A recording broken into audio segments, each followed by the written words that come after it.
వెక్కి వెక్కి ఏడుస్తున్న లాలించే తల్లి లేదు. బెరుకు బెరుకుగా చూస్తుంటే ధైర్యం చెప్పే నాన్న లేడు. తల్లిదండ్రులున్న ఆ చిన్నారి అనాథలా మారింది. భార్యాభర్తల మధ్య మనస్పర్ధల మధ్య నలిగిపోయింది. కోర్టులో న్యాయమూర్తి ఎదుటే తల్లిదండ్రులు చిన్నారిని వదిలి వెళ్లిపోయారు. కడపకు చెందిన భార్యాభర్తలు ఇద్దరి మధ్య కొంతకాలం క్రితం మనస్పర్ధలు రావడంతో ఫ్యామిలీ కోర్టును ఆశ్రయించారు. ప్రతి నెల పాప ఖర్చుల కోసం 3,500 రూపాయలు భార్యకు ఇవ్వాలని భర్తను కోర్టు ఆదేశించింది. ఇదే కేసులో వాయిదా కోసం ఇద్దరు ఇవాళ కోర్టుకు హాజరయ్యారు. పాప కోసం భర్త ఇస్తున్న నిర్వహణ ఖర్చులు ఏమాత్రం సరిపోవటం లేదని, ఈ బిడ్డ తనకు వద్దంటూ చిన్నారిని వదిలి తల్లి వెళ్లిపోయింది. అక్కడే ఉన్న తండ్రి సైతం మెల్లగా జారుకున్నాడు. తల్లిదండ్రులు ఇద్దరూ కనిపించకపోయేసరికి పాప కన్నీరు మున్నీరుగా విలపించింది. చివరకు ఫ్యామిలీ కోర్టు జడ్జి ఆ చిన్నారిని సిడబ్ల్యూసి వారికి అప్పగించారు.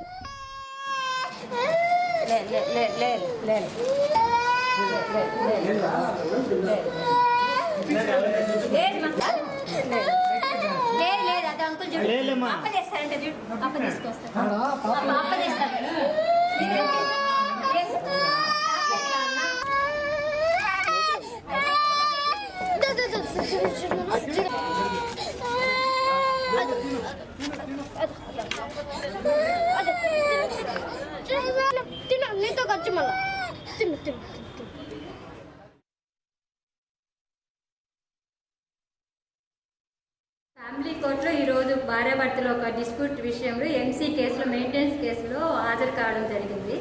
అక్కడ ఇద్దరు భార్యాభర్తలు ఎంసీలో మెయింటెనెన్స్ 3,500 వాళ్ళకి ఇచ్చారని చెప్పి భర్త 3,500 ఇస్తుంటే భార్య తీసుకోకుండా పిల్లని నువ్వే చాకు అని చెప్పేసి భర్త దగ్గర అట్లే వదిలేసేసి వెళ్ళిపోయింది. భర్త కూడా ఆ పాపని తీసుకోకుండా వదిలేసి వెళ్ళిపోవడం జరిగింది. జడ్జి గారు సిడబ్ల్యూసికి ఆదేశాల మేరకి పాపని శిశుగృహకి తరలించడం జరిగింది. వెల్ ఎడ్యుకేటెడ్గా ఉండి ఒక తల్లి పీజీ పోస్ట్ గ్రాడ్యుయేషన్ కోర్సు చదివిన అమ్మాయి బిడ్డను ఇర్రెస్పాన్సిబుల్గా ఆ విధంగా చిన్నపిల్ల 1.5 సంవత్సరం అమ్మాయిని కోర్టులో వదిలిపోవడము చాలా దారుణము. తల్లిదండ్రులు ఇద్దరు రెస్పాన్సిబిలిటీ తీసుకోకుండా జడ్జి గారి కోర్టులోనే బెంచ్లోనే వాళ్ళిద్దరు చేసుకునే కొట్లాటకు చిన్నపిల్ల బాధ్యురాలైంది.